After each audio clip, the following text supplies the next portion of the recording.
I built an empire worth billions. But the secret behind it is something I have never told anyone, not even my own children. They think I am a genius. They think I worked harder than everyone else. But the truth is darker than they could ever imagine.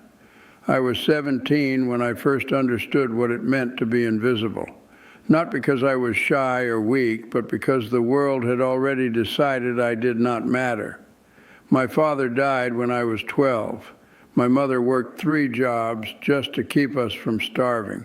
I watched her hands crack and bleed every winter, scrubbing floors for families who would not even look her in the eye. I promised myself I would never be powerless like that. I would never let anyone decide my worth again. So I worked. I worked until my bones ached. I delivered newspapers before sunrise, washed dishes after school, and slept only 4 hours a night. But hard work was not enough. I learned that very quickly.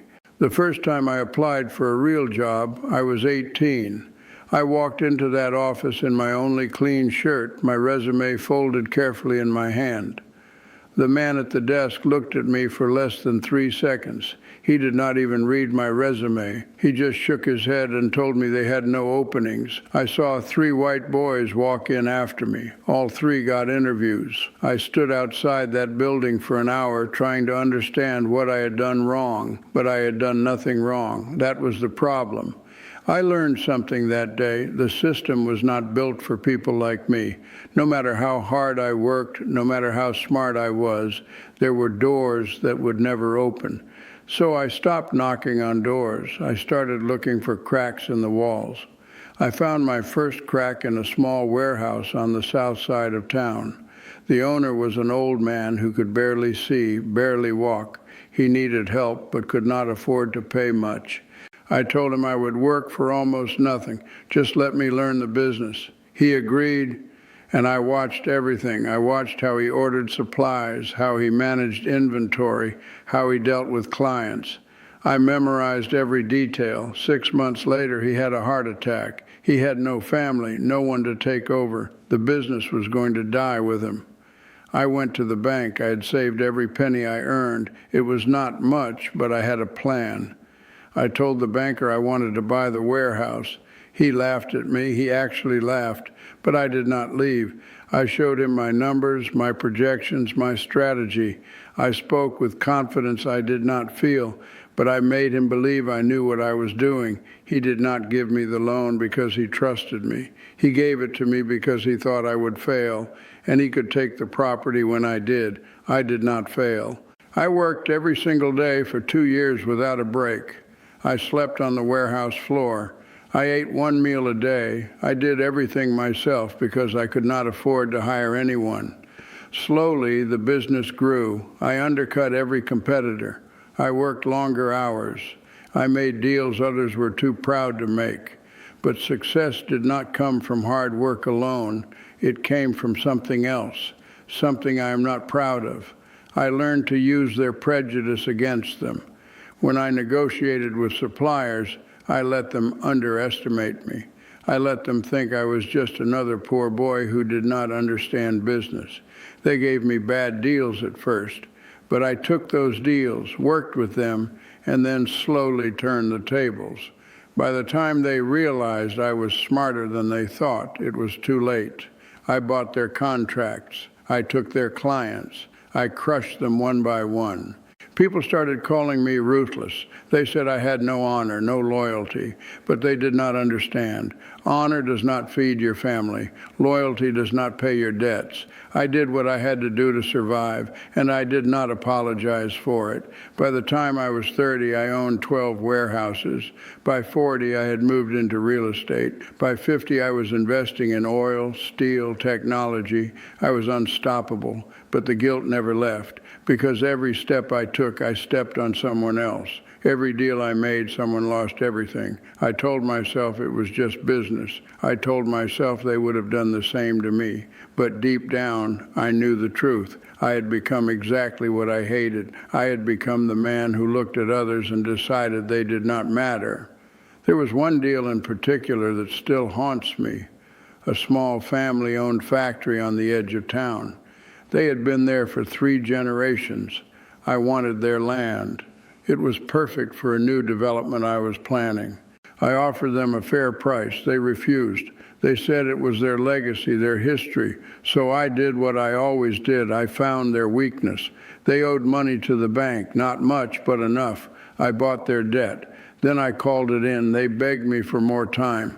The father came to my office with tears in his eyes. He told me his grandfather built that factory with his own hands. I did not care. I took everything. They lost the factory within 3 months. I watched them pack their equipment, watched the son carry boxes to a truck that had seen better days. The mother stood in the parking lot for almost an hour after everything was loaded, just standing there, staring at the building. 6 months later, I heard the father had a stroke. He died a year after that. His son came to see me once. He did not yell or threaten. He just looked at me with empty eyes and asked me one question. Was it worth it? I did not answer. I could not, because the truth is I do not know. But that was not the only family. There were others, so many others. There was the grocery store owner who could not compete with the chain I brought into his neighborhood. He closed his doors after 30 years. There was the woman who sold me her house for half its value because I told her the neighborhood was going downhill. It was not. I just wanted the property cheap. There was the young man who worked for me for 5 years, who trusted me, who believed I would promote him. I fired him the day before his promotion was supposed to go through because I found someone cheaper. I remember each of their faces. I remember the way they looked at me when they realized what I had done. I told myself it was survival. I told myself the world was not fair and I was just playing by its rules. But the truth is simpler than that. I was angry at every door that had been slammed in my face, angry at every person who had looked through me like I was nothing. And I took that anger out on people who had nothing to do with it. By the time I was 60, I had everything I thought I wanted: money, power, respect. People treated me differently now. They opened doors for me. They listened when I spoke. They smiled and nodded and told me I was brilliant. But I knew the truth. They did not respect me. They feared me. I started giving money away. Millions of dollars to schools, hospitals, community centers. People called me generous. They named buildings after me. They gave me awards. But I knew what I was doing. I was trying to buy forgiveness, trying to erase the past with checks and smiles and public gratitude. It did not work. My wife knew. She never said it directly, but I could see it in her eyes. She watched me build this empire. She watched me come home late, watched me obsess over every deal, every acquisition. She asked me once why I could not just be satisfied, why I always needed more. I told her she did not understand.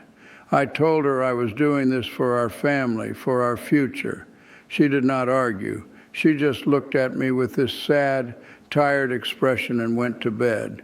She died 5 years ago. In her final weeks, she said something I will never forget. She said she was proud of what I had built, but she wished I had been kinder. I held her hand and told her I was sorry, but I do not think she heard me. My children do not know any of this. They grew up in mansions, went to the best schools, never wanted for anything. They see me as a success story, the man who came from nothing and built everything. They ask me for advice.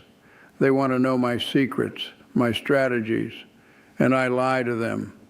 I tell them to work hard, to be smart, to never give up. But I do not tell them the real secret. I do not tell them that I won by making sure others lost. I am 91 years old now. My body is failing. The doctors say I have maybe a year left. I have spent the last few months thinking about what I will leave behind. My children will inherit billions. They will be set for life.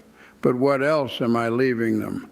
a legacy built on broken families, a fortune built on stolen dreams. People ask me what the secret to success is. They want to know how I did it, how I built so much from so little. And I always give them the same answer: hard work, determination, never giving up. But that is not the real answer. The real answer is this: I succeeded because I was willing to do things others were not. I was willing to hurt people. I was willing to destroy lives. I succeeded because I stopped seeing people as people. I saw them as obstacles, as opportunities, as tools. That is the secret. That is what nobody wants to hear. You do not become a billionaire by being kind. You do not build an empire by playing fair. You do it by being ruthless. You do it by being willing to win at any cost. And the cost is your soul. I am not a self-made man. I am a man made by the people I destroyed. The system was broken, but I did not fix it. I just learned how to use it better than anyone else.